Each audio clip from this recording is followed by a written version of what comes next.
జాతీయవాద జర్నలిజానికి అసలైన వేదిక నేషనలిస్ట్ హబ్ ని సబ్స్క్రైబ్ చేసుకోండి. నోటిఫికేషన్స్ కోసం బెల్ ఐకాన్ పై క్లిక్ చేయండి. నమస్తే, ప్రత్యేక చర్చా కార్యక్రమానికి స్వాగతం.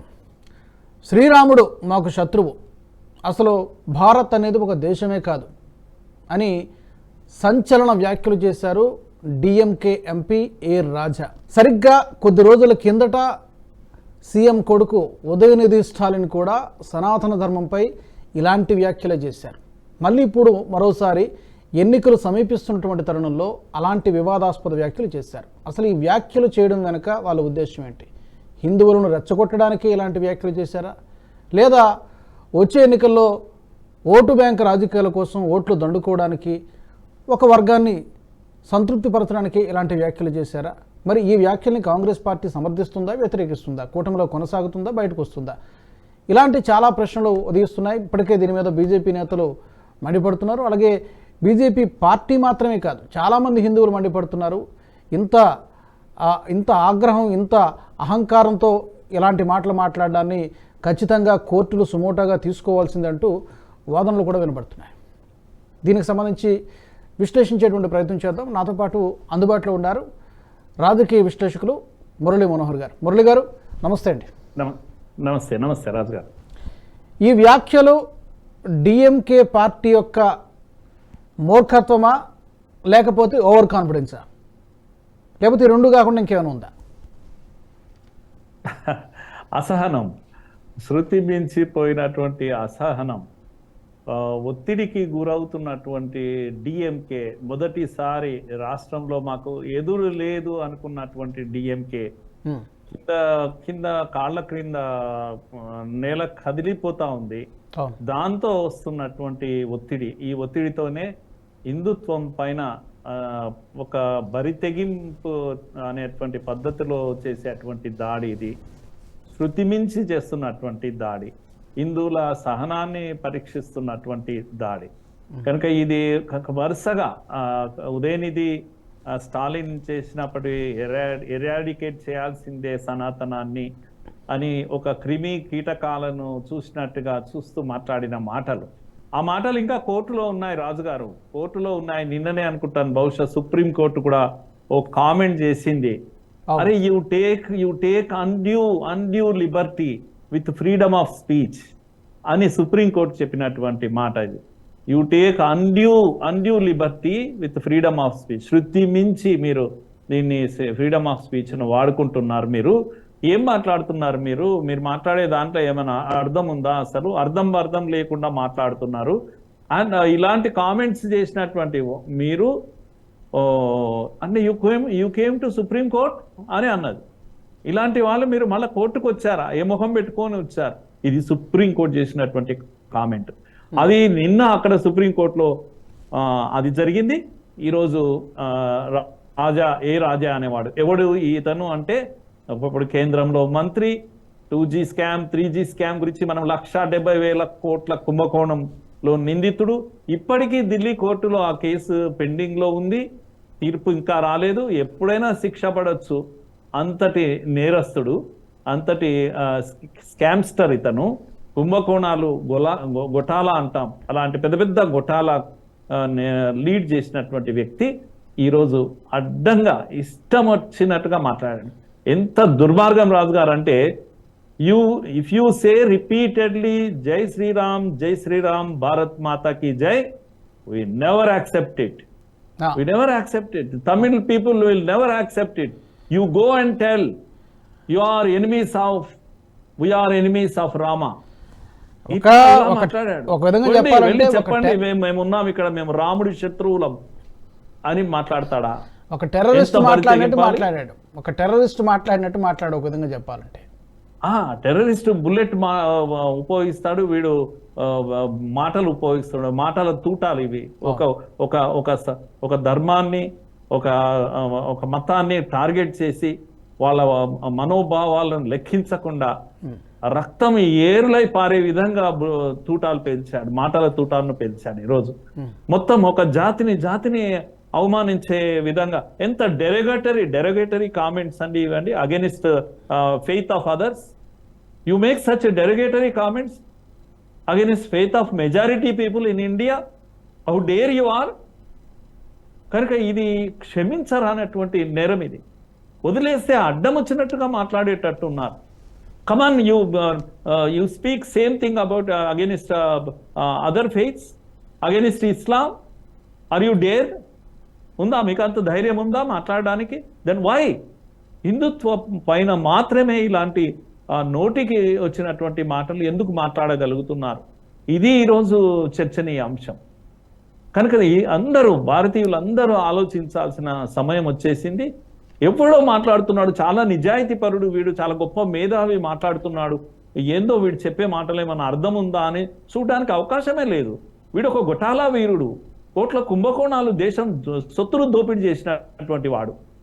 వీడొచ్చి విరుచుకుపడడం ఏంది అడ్డంగా? కనుక ఇది రెండు విషయాలు చాలా స్పష్టంగా అర్థమవుతున్నాయి మురళి గారు. ఒకటి, యాంటీ హిందూ, ఏది శ్రీరాముడు మాకు శత్రువు అని చెప్పడం ద్వారా, అలాగే లార్డ్ భగవాన్ హనుమంతుడిని మంకీతో పోల్చడం, మంకీతో అంటాడు. రెండోది అసలు భారతదేశమే కాదంటారు. రెండు యాంటీ నేషనల్, యాంటీ హిందూ, రెండు ఎజెండాలు చాలా స్పష్టంగా కనబడుతున్నాయి ఇక్కడ. India is not a country, never A country. వాడు మాట్లాడినటువంటి India was never A country, never A nation, one nation. One nation means one language, one culture, one tradition, ఇలా మాట్లాడతాడు. తమిళ్ ఒక వన్ నేషన్ అని అంటాడు, ఒరియా వన్ నేషన్ అని అంటాడు, ఇంకేదో రాష్ట్రాన్ని గురించి వన్ నేషన్ అని అంటాడు. ఇది మావో వాదం, ఇది మావోయిస్టులు చేసేటువంటి వాదం, ఇది లెఫ్ట్ లిబరల్స్ చేసేటువంటి వాదం. ఇది అంతా కూడా ఈ దేశంలో ఇప్పటికీ ఈ మావో వాదము అక్కడక్కడ డిబేట్స్ లో వస్తుంది. ఇది agglomeration of India is never a nation, ఇది వన్ నేషన్ కాదు, ఇది మెనీ నేషన్స్ అని మాట్లాడేవాళ్ళు, అగ్లామరేషన్ ఆఫ్ నేషన్స్ అని మాట్లాడేవాళ్ళు ఈ దేశంలో ఇప్పటికీ ఉన్నారు. అందుకే భారతీయులందరూ ఆలోచించాల్సిన సమయం వచ్చేసింది. మనము వేల సంవత్సరాలుగా one nation, one country, one పీపుల్గా మనం నమ్ముతాం. కశ్మీర్ నుంచి కన్యాకుమారి వరకు ఇది ఒక జాతిగా మనం నిలబడ్డాం. కనుక నేషన్ హుడ్ అనేది ఇది పొలిటికల్ వన్నెస్ కాదు, ఇది లేకపోతే క్యాస్ట్ క్రీడ్ తో సంబంధం లేనిది. వన్నెస్ ఏంది అంటే కల్చరల్ వన్నెస్.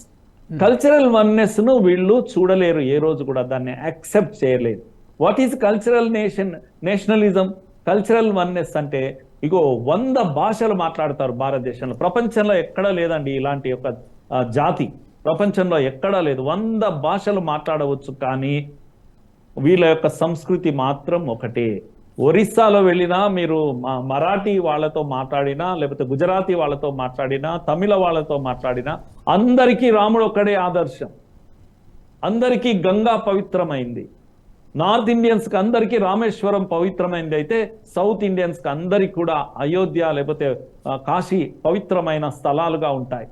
ఈ వన్నెస్, గంగామాత, గోమాత, ఇది కల్చరల్ వన్నెస్. ఈ కల్చరల్ వన్నెస్ ను ఎప్పుడు కూడా వీళ్ళు గుర్తించరు. మావోవాదులు, మావోయిస్టు వాదులు, ముఖ్యంగా కమ్యూనిస్టులు ఏ రోజు కూడా ఈ వన్నెస్ ను గుర్తించకపోవడం, వన్ నేషన్ వన్ కల్చర్ అనే దాన్ని వీళ్ళు ఎప్పుడు నమ్మరు. రిపీటెడ్ గా ఇలా చెప్తూనే ఉంటారు. అందుకే తమిళనాడు రాష్ట్రంలో మురళి గారు, హిందువులు నిజమైనటువంటి హిందువులు అయితే డెఫినెట్గా ఈ వ్యాఖ్యల్ని ఎంత సీరియస్గా తీసుకోవాలో అంత సీరియస్గా తీసుకుంటారు. అంటే వచ్చే ఎన్నికల్లో బుద్ధి చెప్పాలి. మమ్మల్ని ఉద్దేశించి కాదు అనుకుంటే ఇంకా అది వేరే విషయం. కానీ డెఫినెట్గా అందరూ క్రిస్టియన్సే ఉండరుగా, అక్కడ అందరూ ముస్లింలే ఉండరుగా. తమిళనాడు రాష్ట్రంలో హిందువులే ఎక్కువ ఉంటారు. సో డెఫినెట్ గా జయలలిత ద్రవిడ్ వాదాన్ని ఏ రోజున ఎత్తికెత్తుకోలేదు. ఆమె స్వచ్ఛమైనటువంటి హిందూ, ఆమె బ్రాహ్మణ్ హిందూ. జయలలితను వాళ్ళు ఎంతో ఆరాధించారు. ఆమెను ముఖ్యమంత్రిగా అనేక సార్లు ఆమెను ముఖ్యమంత్రి చేశారు. కనుక తమిళనాడు అంటేనే ద్రవిడ వాదము, లేకపోతే పెరియార్ వాదము, లేకపోతే హిందూ వ్యతిరేక వాదం, నథింగ్ లైక్ దాట్. తమిళనాడులో తప్పకుండా హిందుత్వానికి ఆదరణ ఉంది, హిందుత్వాన్ని నమ్ముతారు. వాళ్ళంతా కూడా ఈ అవినీతి పాలన, కంప్లీట్ గా అవినీతి, స్టాలిన్ ప్రభుత్వమే అవినీతిమయం, దాన్ని తిరస్కరిస్తున్నారు వాళ్ళు మెల్లమెల్లగా. ఇప్పుడు రీడింగ్ పెరుగుతా ఉంది, బీజేపీ యొక్క రీడింగ్. అక్కడ అన్నామల యొక్క పాపులారిటీ పెరిగిపోతా ఉంది, ప్రజలు ఆయన ఎంట పరిగెత్తుతున్నారు, ఆయనలో సింగంను చూస్తా ఉన్నారు. కనుక దీన్ని చూసి తట్టుకోలేకపోతున్నారు. దీంట్లో మనం తప్పకుండా గుర్తించాల్సిన విషయం ఏంటంటే డిఎంకే ఇష్యూ కాదు, అసలు INDIA ఏదైతే ఉందో అలయన్స్ యొక్క ఇష్యూ ఉంది. ఈ దేశం అంతా కూడా ప్రజలు గుర్తించాలి. ఇలాంటి వాదం చేస్తున్న డిఎంకేతో ఇండియా అలయన్స్ ఎలా నిలబడ్డది? కమాన్, మీరు యాక్సెప్ట్ చేస్తారా? మేము we are the enemies of Srirama అన్నటువంటి వాళ్ళతో మీరు నిలబడతారా అని నేను ప్రశ్నిస్తున్నాను. రాహుల్ గాంధీని ప్రశ్నిస్తున్నా. మేము ఈ వాదంతో మేము ఉన్నాము, అవును, కనుక మేము భారత్ మాతాకి జై అని మేము అనలేము. జై శ్రీరామ్ అంటే మేము యు ఆర్ ఈడియట్స్ అని అన్నాడు వాడు. కనుక భారతీయులందరినీ ఈడియట్స్ గా డిఎంకే గుర్తిస్తున్నప్పుడు కమాన్, మీరు కాంగ్రెస్ పార్టీ దీనికి జవాబు చెప్పుకోవాలి. ఈరోజు మీరు నిలబడాలి. దీని వెంట నిలబడతారా? మీరు ఇండియా అలయన్స్ ను బ్రేక్ చేస్తారా? డిఎంకేను పక్కకు పెడతారా? ఇవి తెలుసుకోవాల్సినటువంటి సమయం. నేను మొత్తం ఇండియా అలయన్స్ లో ఉన్న పార్ట్నర్స్ అందరినీ అడుగుతున్నాను. హిందువులను ఇంత తీవ్రంగా ఆహ్వానిస్తున్నటువంటి, హిందువుల యొక్క ఆస్థ, హిందువుల యొక్క సంస్కృతి సంస్కారం, హిందువుల యొక్క ట్రెడిషన్స్ ను అవమానిస్తున్నటువంటి ఈ దుర్మార్గాన్ని మీరు ఇండియా అలయన్స్ వాళ్ళు మీరు సమర్థిస్తున్నారా? సమర్థిస్తున్నామని చెప్పండి. భారతీయులు నిర్ణయించుకుంటారు. భారతీయులు అందరూ ఒక్కటే. కాంగ్రెస్ సమాధానం చెప్పాలి. ముఖ్యంగా కాంగ్రెస్ మేజర్ పెద్ద పార్టీ కాబట్టి అసలు కూటమిలో కాంగ్రెస్ సమాధానం చెప్పాలి. కాంగ్రెస్ సమాధానం చెప్పాలి. ఇప్పుడు మీరు దీని వెంట నిలబడరా? కనుక రాముడి ఎనిమీసా మీరు, రాముడి యొక్క భక్తులా మీరు చెప్పాలి. ఎందుకంటే ఎలాగో మీరు 22 జనవరి యొక్క ప్రతిష్టా కార్యక్రమానికి మీరు రాలేదు. అప్పుడే ఒక సంకేతాన్ని ఇచ్చారు. మీరు ఎవరు అనేది ఒక సంకేతాన్ని ఇచ్చారు. Come on, you come out whether you support the statement or not. కనుక enemies of Rama and friends of Rama ఇది ఈరోజు తేలిపోవాలి. ఈ గతంలో మనం చూస్తే మురళి గారు, రాహుల్ గాంధీ ఎంపీ సభ్యత్వాన్ని రద్దు చేయడం జరిగింది. ఎంపీ సభ్యత్వాన్ని రద్దు చేయడం జరిగింది. నాకు తెలిసి ఆ కామెంట్స్ ఏంటంటే మోదీ ఇంటి పేరు గల వాళ్ళందరూ దొంగలే అన్నటువంటి ఒక మాటలు మాట్లాడడం జరిగింది. ఆయన ఎప్పుడో లాంగ్ ఎగో మాట్లాడారు. దాని మీద ఎవరో ఒక అతను కోర్టుకి వెళ్తే దాని మీద యాక్షన్ తీసుకున్నారు. అతను ఎంపీ సభ్యత్వం రద్దు అయింది. తర్వాత ఏదో మళ్ళీ బతిమాలుకొని ఏదో మొత్తానికి ఏదో విశ్లేషణ వివరణ ఇచ్చుకొని తిరిగి మళ్ళీ తెచ్చుకున్నారు. అలాంటి యాక్షను ఈ ఉదయనిధి మీద కావచ్చు, లేకపోతే కొద్ది రోజుల కింద DK సురేష్ కుమార్ అలాంటి వ్యాఖ్యలే మాట్లాడారు. ఇంచుమించు సిమిలర్గా, సేమ్ కాదు కానీ సిమిలర్గా యాంటీ నేషనల్ కామెంట్స్. ఇప్పుడు తాజాగా ఏ రాజా అలాంటి యాక్షను, అలాంటి చర్యలు వీళ్ళ మీద తీసుకోలేమా? అంటే ఎవరైనా కేసు పెట్టాలా? ఎవరైనా కేసు పెడితేనే తీసుకుంటారా? కేసు పెట్టాలి. కేసు పెడితే తప్పకుండా మా కోర్టు చాలా సీరియస్ గానే ఉంది.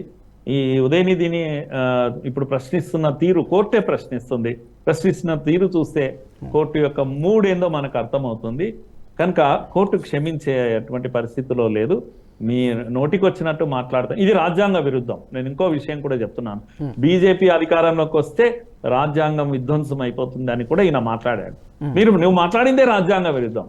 నువ్వు ఒక్క మతాన్ని, నీకు నచ్చని ఒక మతాన్ని పైన నీకు నోటికి వచ్చిన పద్ధతిలో నువ్వు దాడి చేశావు. రాజ్యాంగం ఎక్కడ దీనికి అనుమతి ఇవ్వలేదు.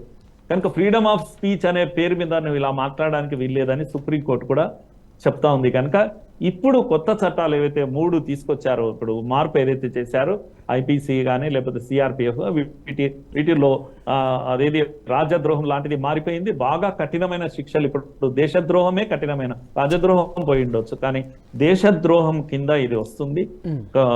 కనుక ప్రజల యొక్క ఇంటిగ్రిటీని, దేశం యొక్క ఇంటిగ్రిటీని ప్రశ్నిస్తున్నట్టు కనబడుతుంది. కనుక ఇది శిక్షార్హమైనటువంటి నేరము. ఎవరో ఒకరు మనం కేసు వేయాల్సిందే, వీళ్ళందరినీ కూడా లోపలికి పంపించాల్సిందే, శిక్షలు పడాల్సిందే. ఇక ముందు నాలుక తెలిస్తే పోస్తారు బాబు, నాలుక తెగిపోతుంది అన్నంత భయం కలగాలి. లేకపోతే రాజకీయాలంటే ప్రజల మనోభావాల్ని, సున్నితమైనటువంటి మనోభావాల్ని ఇష్టమైనట్టు గాయపరచవచ్చు, మాటల తూటాలు పేల్చవచ్చు అనేటువంటి పద్ధతి ఏదైతుందో అది స్వస్తి పలకాలి. భారతీయులందరూ మేల్కొనాలి, ఒక కుటుంబంగా నిలబడాలి. మోడీని అంటున్నారు కదా, నీ కుటుంబం లేదు, పిల్లలు లేరు అని పిచ్చి మాటలన్నీ మాట్లాడుతున్నారు కదా. కనుక ఇప్పుడు నవ్ ఆర్ నెవర్ అనేటువంటి ఒక స్థితి వచ్చింది. 400 కాదు కదా, 500 వరకు కూడా వెళ్తుంది. కొత్త ఎన్నికలు, కొత్త రకమైన ఫలితాలను చూడబోతున్నాం. భారత్ ఒక్కటి అయ్యేటువంటి, కనుక ఈ కల్చరల్ వన్నెస్ నేను ఏదైతే చెప్తున్నా, భారత్ ఒక్కటి కాబోతుంది. ఇలాంటి శక్తులకు అన్నిటికీ కూడా రేపు ఎన్నికల్లో తప్పకుండా గుణపాఠం నేర్పబోతుంది అనే గట్టి విశ్వాసంతో నేను మాట్లాడుతున్నాను. ఇలాంటి ఎక్స్ట్రీమిజం అతివాద వ్యాఖ్యలు ఏవైతే చేస్తున్నారో ఇలాంటి వ్యాఖ్యలతో వెస్ట్ బెంగాల్లో ఏ విధంగా అయితే వామపక్ష పార్టీలు తుడిచిపెట్టుకుపోయాయో అలాంటి రోజు డిఎంకేకి కూడా రోజులు దగ్గర పడ్డట్టు మనం అనుకోవచ్చా? ఎందుకంటే అతి ఎప్పుడు అనర్థాన్ని తెచ్చిపెడుతుందని పెద్దలు చెప్తూ ఉంటారు. అలాంటి రోజులు డిఎంకేకి దగ్గర పడ్డాయా తమిళనాడు రాష్ట్రంలో?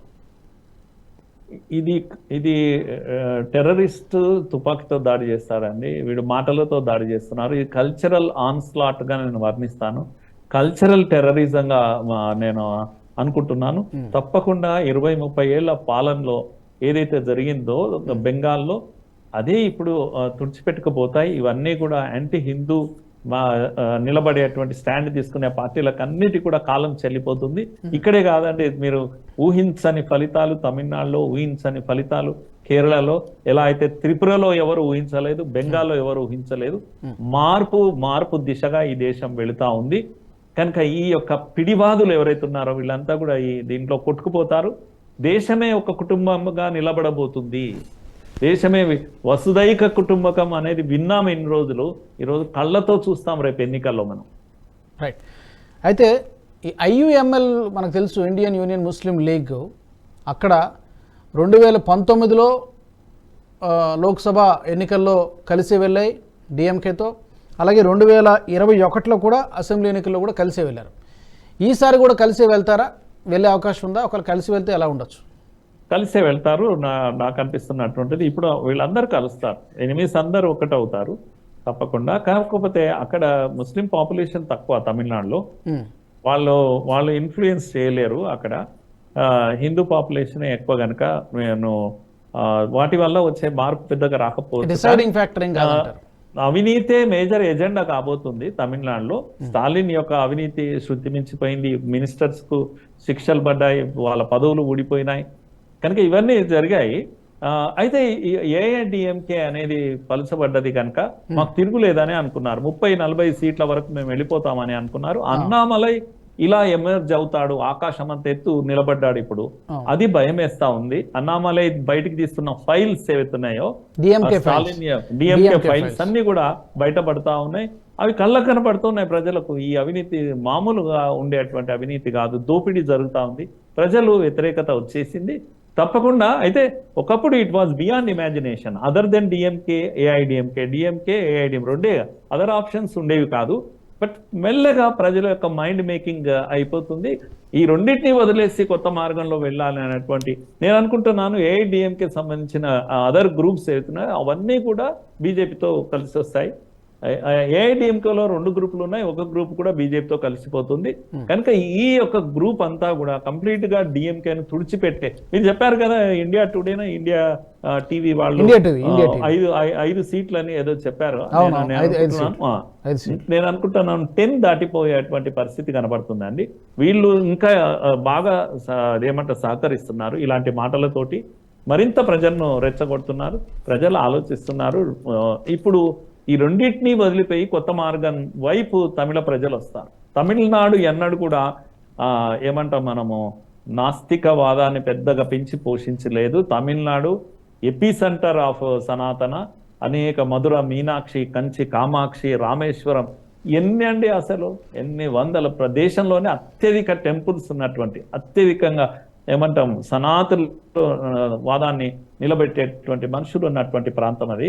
తమిళనాడు ఏ రోజు కూడా దీన్ని సహించదు, నిశ్శబ్దంగా ఉంటారు. కానీ తప్పకుండా ఓట్లలో తేడా వస్తుంది. వాళ్ళకి వేరే దిక్కు లేక ఇన్ని రోజులు డిఎంకే అన్నా డిఎంకే, ద్రవిడ అనే పేరు లేకుండా ఎన్నడూ ఓటు వేయలేదు. ఇప్పుడు వేయబోతున్నారు తప్పకుండా.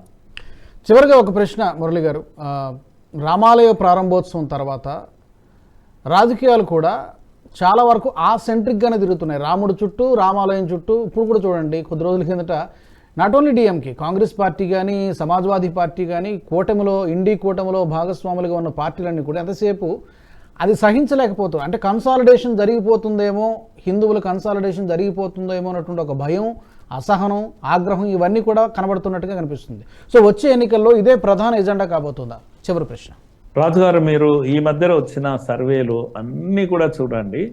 వాళ్ళు వేస్తున్నటువంటి ప్రశ్నలో అయోధ్య ప్రాణ ప్రతిష్ఠ ఏదైతే జరిగిందో, రాముడి ప్రాణ ప్రతిష్టకు వెళ్ళకపోవడం వల్ల తప్పు చేశారా, నా బ్లండర్ నిర్ణయం సరి అయిందా అని అంటే మెజారిటీ ప్రజలు 70% కూడా తప్పు చేసింది కాంగ్రెస్ అని చెప్పారు. కనుక మూడ్ ఆఫ్ ది నేషన్ ఏముంది అంటే, మీరు అయోధ్య చుట్టే మూడ్ ఆఫ్ ది నేషన్ ఉంది. ఇప్పుడు చెప్పిన మీరు వీఆర్ ఎనిమీస్ ఆఫ్ రామ అంటున్నారు కదా, రేపు ఎన్నికల్లో ఫ్రెండ్ అండ్ ఫో అంటాం, ఎనిమీస్ అండ్ ఫ్రెండ్స్ అని రెండిట్లో తేలిపోతుంది. దేశమే రాముడి భక్తుల వెంట నిలబడబోతుంది, రాముడి చెంతనే నిలబడబోతుంది.